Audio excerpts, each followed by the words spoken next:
meus amores, bem-vindos ao novo vídeo do canal. Para quem não me conhece, eu sou Paloma Lopes e este aqui é o Descomplicando Economia e Finanças. A ideia desta bagaça é trazer sempre as notícias, as últimas, de forma descomplicada, para você entender o que está rolando na economia brasileira. E às vezes eu falo do mundão também, porque eu sou dessas. Meus amores, dei uma sumida? Dei. Fiquei revoltada com haters? Fiquei. Mas ao mesmo tempo lisonjeada. Vou deixar registrado aqui que esse canal é um canal de economia. Então não importa quem ganhou, o que importa é o que está acontecendo. Então aqui eu estou fazendo análises econômicas, por favor não confunda. Mas se você não faz parte desse Palomaverso, por que não se inscrever agora neste canal maroto? Por favor, vamos ampliar este Palomaverso para todo mundão. E aí você deve estar se perguntando: Paloma, sobre o que você vai falar hoje? Sobre o que tá na moda. Brincadeira, não tá na moda, mas é o que tá rolando, né? A PEC da transição. Então, vem comigo que eu descomplico. E, como sempre, temos a participação dela, Master Blaster Ultra Power Caneca! Ai, sim, gente, quando eu fui nos outros 4 amigos, eu comprei 2 canecas. Ainda faltava mostrar mais essa. E você, que ainda tá assim, meu Deus, Paloma, quer mais canecas? Sim, meu amor, meu desejo por canecas é infinito. Por favor, tá? Tô precisando de mais canecas novas. Vou usar as antigas para continuar apresentando? Claro, meu amor, porque a minha paixão por elas existe. Mas se você puder me dar mais uma, né? O que custa? Então, para de enrolação, Paloma, e bora falar sobre PEC de transição e teto de gastos. Bom, o senador eleito Wellington Dias, que é do PT do Piauí, ele é o coordenador de orçamento na equipe de transição do Lula. Beleza? Então, entendemos o que é isso. E o que ele começou a falar? Cara, não vai dar de eu mostrar para vocês a proposta da PEC, porque a gente ainda precisa de um entendimento. Então, a ideia é apresentar amanhã, quarta-feira, dia 16, como que vai ser essa bagaça. O que tá rolando? A previsão orçamentária de 2023 inclui 105 bilhões para o benefício do Bolsa Família, Auxílio Brasil, seja o nome que vocês queiram dar. Só que para poder pagar os R$600, não é só o Lula. Se fosse o Bolsonaro, também teria que fazer uma PEC para poder dar a diferença dos R$200, porque só está programado no orçamento R$400 para o ano que vem. Então, assim, você precisa completar esses R$200, que é uma promessa de campanha de ambos. Então, isso faz com que fique mais fácil uma aprovação dessa PEC. Então, o que acontece? Desses 105 bilhões, desculpa, eu preciso acrescentar 52 bilhões para conseguir os R$200 acima dos 400. E na proposta do Lula, que tem uma garantia para crianças, se pede mais 18 bilhões. Então, o que está acontecendo? A gente está vendo uma discussão entre o pessoal da equipe de transição, os atuais senadores, que a ideia é você abrir o orçamento para colocar as necessidades que eram de ambos. Entendeu? Os R$600 era a promessa dos dois, ia ter que rolar. O das crianças, nem tanto. Mas, além disso, tem a correção do salário mínimo real, que foi uma promessa de ambos. Então, o que está acontecendo? De um lado, tem a galera que está no Congresso e no Senado, mas está dizendo, olha, a gente só pode aprovar o que é referente a 2023. E do outro lado está a equipe do Lula falando, cara, eu preciso que esse extrateto, ou seja, que esse programa social fique fora do teto de gastos durante os meus 4 anos. Na minha opinião, como economista, eu concordo que tem que ser alguma coisa só para 2023. Porque você não pode pegar e tomar uma decisão pelo Congresso que ainda não tomou posse. Isso é o que eu acho. Aí você vai falar assim para mim, Paloma, então de qualquer jeito essa PEC tem que passar porque era promessa dos dois. Sim. E isso está muito claro, tanto para a equipe de transição, quanto para a galera que está atualmente no Senado e na Câmara dos Deputados. Essas duas coisas vão passar, gente. Isso tem que passar. Isso é uma situação que foi promessa de campanha dos dois, não tem o porquê discutir. Só que aí, beleza, tipo, a PEC da transição tá clara. E aí até o Wellington Dias deu uma entrevista ontem na CNN falando que é a PEC dos pobres. não precisa ficar falando desse jeito, né, moça? A gente já entendeu, né? A gente sabe que o Auxílio Brasil vai voltar a ser Bolsa Família, tudo isso a gente já sabe. Não precisa ficar falando essas coisas. A gente sabe que é promessa dos dois, então tem que passar. E assim, esse orçamento precisa abrir. O orçamento está com uma série de buracos. Então, assim, o PT tá desesperado, né? O Lula tá desesperado, a galera da transição tá desesperada. Por quê? Porque a capacidade de pagamento, o orçamento em si tá muito confuso. Tem muita falha. Só que não adianta tentar arrumar essas falhas todas agora em plena transição. É preferível, assim, o que era a promessa dos dois vai passar, pronto, acabou. Só que aí o que aconteceu? Na segunda-feira agora, ontem, a Secretaria do Tesouro falou assim, cara, eu tenho uma proposta para alterar a regra do teto de gastos, porque aí vocês conseguem ter uma despesa acima da inflação. Para quem não sabe muito bem o que é o teto de gastos, dá uma olhadinha nesse vídeo aqui que eu tô deixando, que explica bem o que rolou na época do Temer, que a ideia dele era limitar o crescimento da maior parte das despesas do governo com base na inflação do ano anterior. Mas tem esse vídeo que tá explicando direitinho, então dá uma olhada nele. Vem aqui até o final e depois só dá aquela olhada. Então, assim, o objetivo do teto de gasto é uma âncora fiscal, é o controle da dívida pública. Mas o que está acontecendo? Ao mesmo tempo, ele limita o governo a fazer determinados investimentos. Várias vezes, ao longo do governo do Jair Bolsonaro, foram feitas PECs para poder se estourar o teto de gasto. O próprio R$600 que aconteceu do Auxílio Brasil foi via PEC, estava fora do teto de gastos. Ele foi muito debatido agora nas eleições, o teto de gastos, assim. O Lula meio que se posiciona contra, sabe? E aí fica um negócio assim que o mercado não reagiu muito bem às falas do Lula, não. E nem eu, sabe? Porque eu quero uma austeridade fiscal, cacete. Né? Eu não quero ficar nessas coisas assim. Tipo, eu entendo que gastos com políticas de renda, como políticas de transferência, tipo Auxílio Brasil, Bolsa Família, sejam extrateto. Isso aí é uma questão de fome, tudo, beleza. Mas o restante, cara, bora, né? Ter uma coisinha certinha para evitar, né? Evitar fazer plé, solta tudo. E aí, assim, a gente está passando por um período onde as pessoas estão discutindo se o teto de gastos se mantém ou não. O pessoal está dizendo que ele é inviável administrativa e politicamente, que está afetando todos os mandatos futuros de qualquer presidente da República, que não é uma situação de ser do Lula, blá, blá, blá, blá. Eu não sou contra acabar com o teto de gastos desde que tenha uma nova âncora fiscal. Então, qual que é a proposta lá do Tesouro? Ele ressaltou que a dívida líquida e não a dívida bruta, abre aspas, reflete melhor os impactos da política fiscal e minimiza constrangimentos na gestão da política monetária ou na gestão da dívida pública, fecha aspas. O que acontece? Atualmente, a dívida líquida brasileira, ela leva em conta os ativos do governo.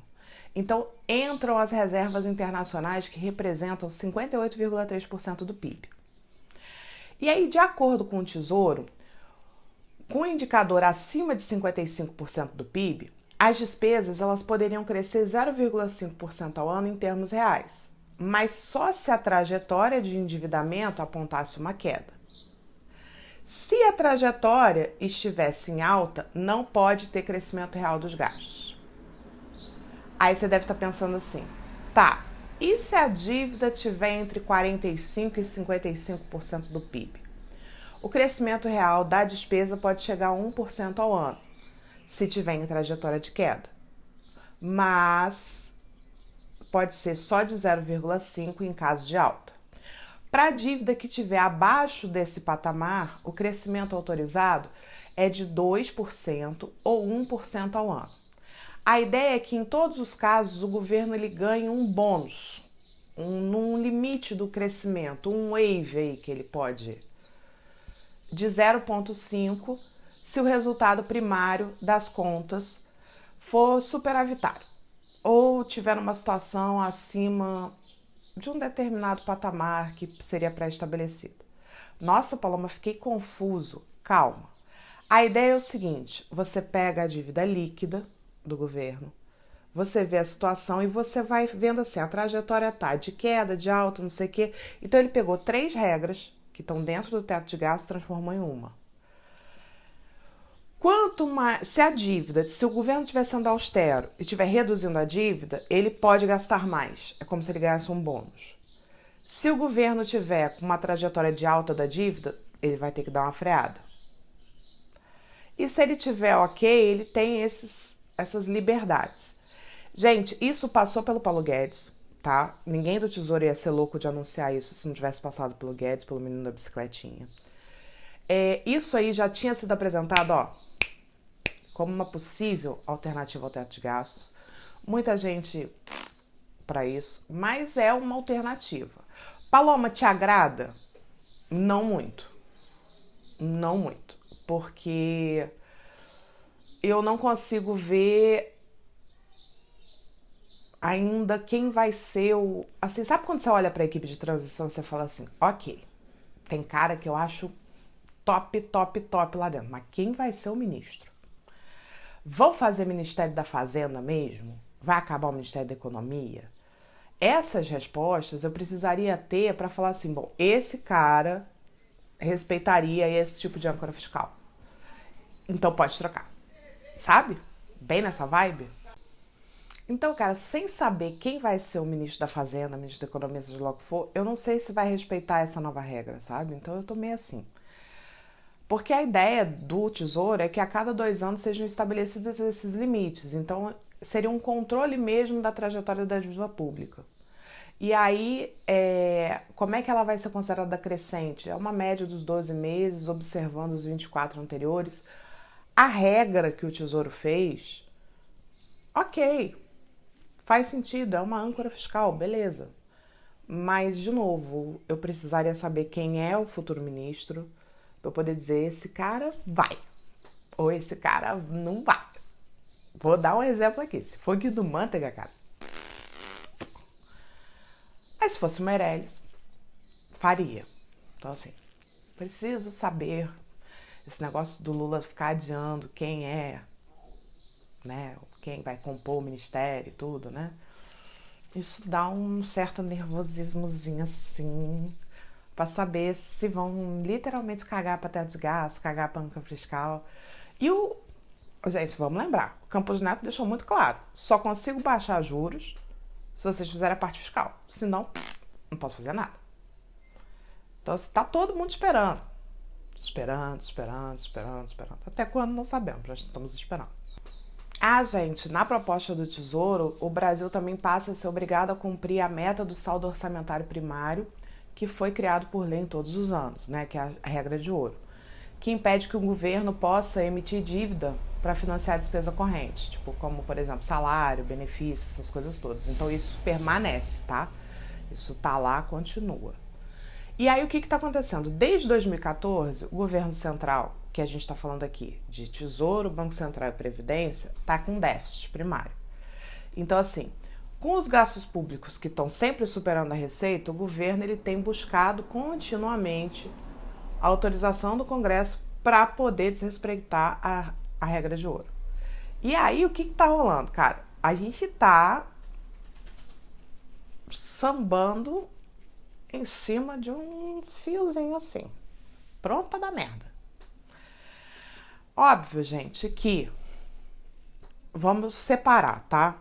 PEC da transição, o próprio Ciro Nogueira, que é quem está na contraparte com a equipe de transição, né, que é quem é do governo Bolsonaro que está ali, ele entende a necessidade, ele tá ok para aprovar para 2023 apenas o auxílio dos R$600 e a correção do salário mínimo. Isso ele não vai discutir porque está dentro da proposta do próprio Bolsonaro. O teto de gastos é outro barraco. Por quê? A PEC ia rolar qualquer um dos governos. Agora, a manutenção do teto de gastos, qual vai ser a âncora fiscal, se vão matar o teto de gastos, vão usar essa proposta do Tesouro, o que vão fazer?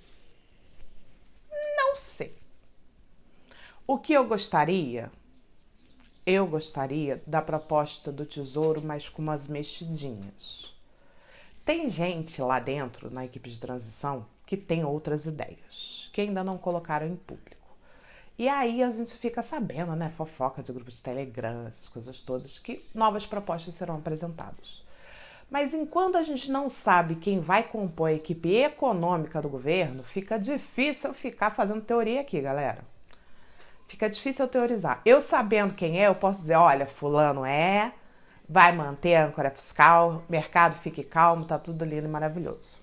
Se você ficou com alguma dúvida, deixa aqui nos comentários. Se você quer só comentar que tá feliz com a minha volta, deixa nos comentários também. Se você tem algum tema que você quer entender e tudo, também pode deixar nos comentários, meu amor. Tô aqui para esclarecer toda e qualquer dúvida. Qual que é a bagaça? Espalhar isso para todo mundo entender a importância de ter uma âncora fiscal. Não importa qual seja, meus amores, a gente precisa ter uma. Não dá para ficar só em cima de política monetária. Não tem como. A inflação tá aí. Ai, Paloma, mas ela tá caindo. Ainda não caiu, né? Você ainda tá sentindo no seu bolso, né? Então preciso falar isso. Então, vamos devagar. Estou retornando com muito amor.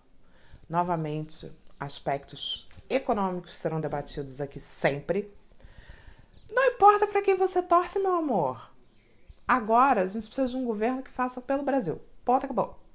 Né? Então, tipo, a eleição tá aí, vai ter a posse, é isso aí mesmo. Então, simbora lutar por um Brasil melhor para todos. Porque, afinal de contas, fome não é uma coisa legal e a gente precisa realmente combater e tirar o Brasil do mapa da fome. Também tem esse vídeo, ó, vou deixar aqui no card. Se você quiser falar comigo, como você faz? Qualquer rede social, gatos, gatas, lindos, maravilhosos. Ai, amores da minha vida. Manda aquele direct de leve. Fala, Paloma, quero falar sobre isso, então pode deixar aqui, tá bom? Saudades de vocês. Confesso que eu estava com medinho de voltar, mas voltei. Que os haters fiquem longe, por favor. Agradeço muito a presença de todos aqui assistindo esse canal, de todos. Amo vocês. Tchau!